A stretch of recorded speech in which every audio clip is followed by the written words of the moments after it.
Okay, so today I'm going to talk about how to approach fluid layouts. This applies anywhere, including WordPress or any type of app you're building. One of the problems I had was with the course types. So I'll go on a course type from within WordPress that we have in inner commerce. These courses can be embedded anywhere, anytime by users.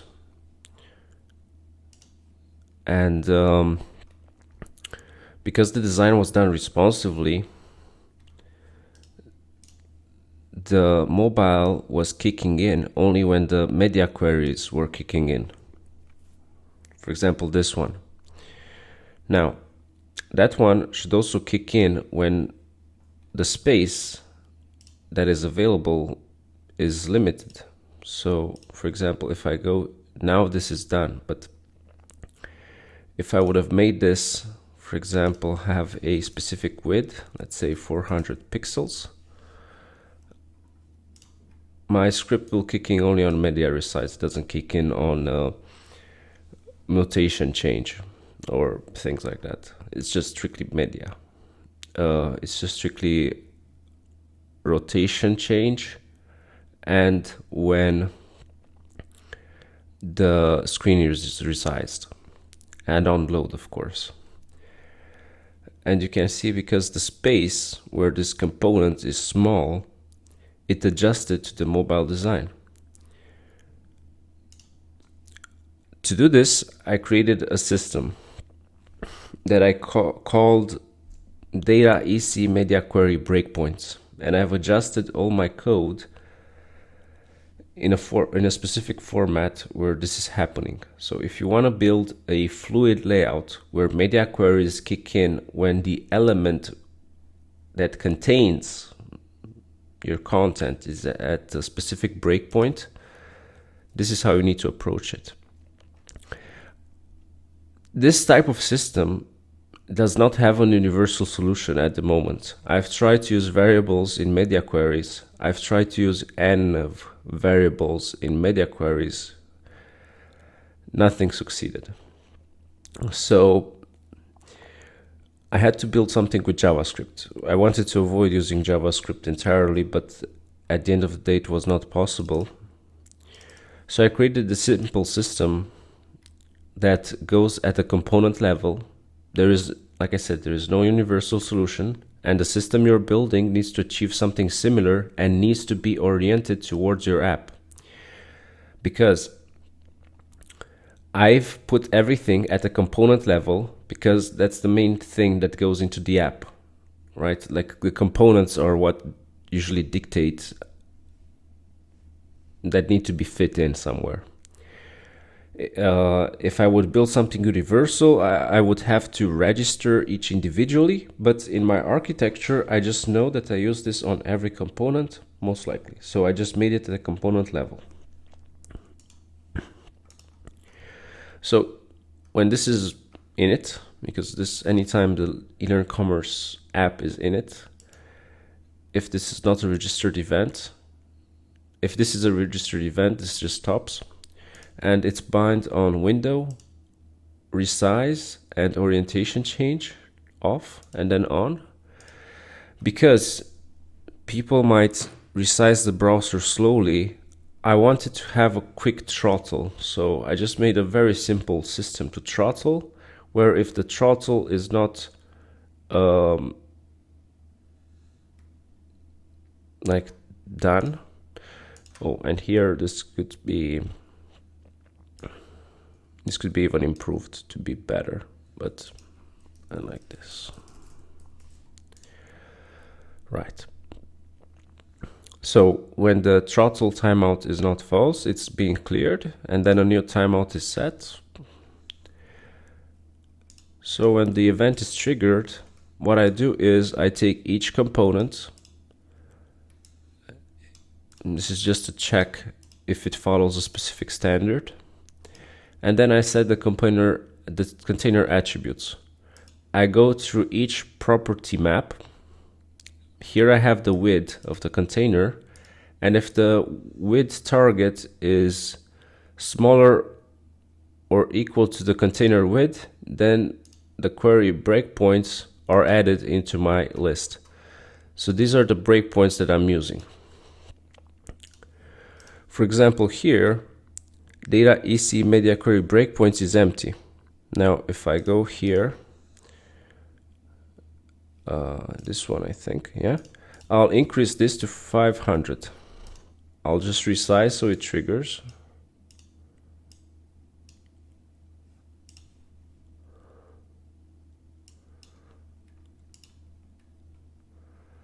This one doesn't have to seem, oh, this one is 430. So, because of the padding. Let's change it to 600.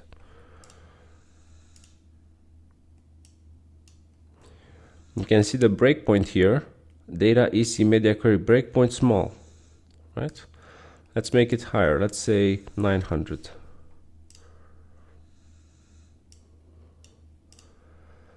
Data EC query breakpoints medium, med small, small. Med small is something I needed to add. This is the beauty of why you should build this for your own case, because you can register your own needed breakpoints, right? So any breakpoint you can think of or you'll need, you just drop it there. So let's make it even higher. Let's say 1200. If I resize, large, medium, med, small, small. Now, let's go to the interesting part. How these things are actually written, right? Because it's not like the media queries will still be used. There is something new that is being used. And that new thing is Smart CSS. I don't know how to call it different. But let's take, let's go here.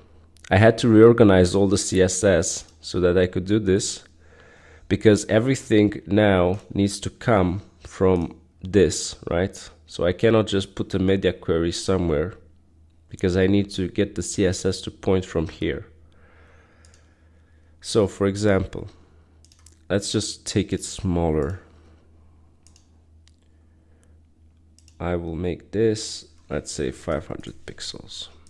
Now I just triggered the resize, good. Now here,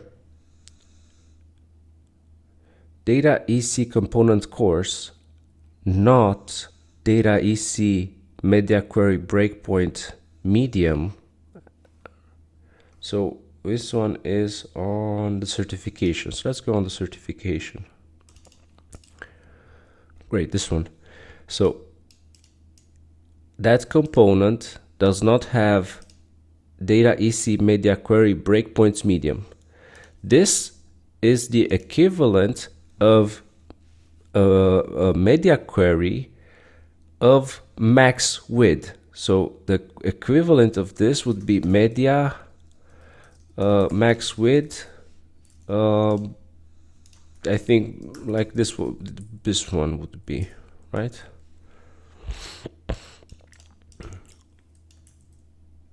This is the equivalent of this. So I had to create a new format for my app.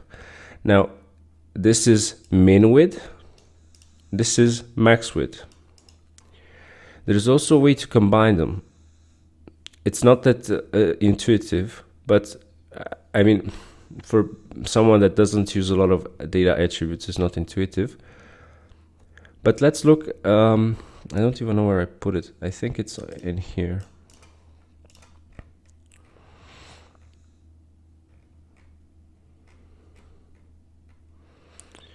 So for example, I need it to be at least medium. So min width is medium. And if the min width is large, and here max width large, I need to pair them between them to make sure that the browser interprets them correctly, right? So for example, if I make a rule on medium, if I make a rule on large with a min and max, I need to pair it with medium if I want it to behave differently when it's not medium. So the whole game changes, and you can see I don't use any important attributes anywhere in here because I don't have to prevent any plugin or theme or possible theme conflicts. So it's a game of catch and mouse up until you get the right architecture in your head on how you place and you arrange the things. Now, where did I put that where they're actually paired together? I think here in the content pool. Right, here. So here I made a pairing, call it that. So if the breakpoint is large, but it's not x large, so this is the equivalent of a media min width, and the min width would be breakpoint large. And I don't even know how to write a media query anymore because I had to get them out of my head. And this is something I've done a few days ago. I think it's and, I don't know, whatever. And max width is, it's not clearly, it's not like that. And max width is breakpoint large. So if it's under breakpoint large, this is the equivalent of being under breakpoint large and minimum of this. You can see how they pair, that large gets this, then x large gets this, then large but not x large gets this, and then small but not large gets this. So the entire thing changes. Now we still have a lot of media queries in here.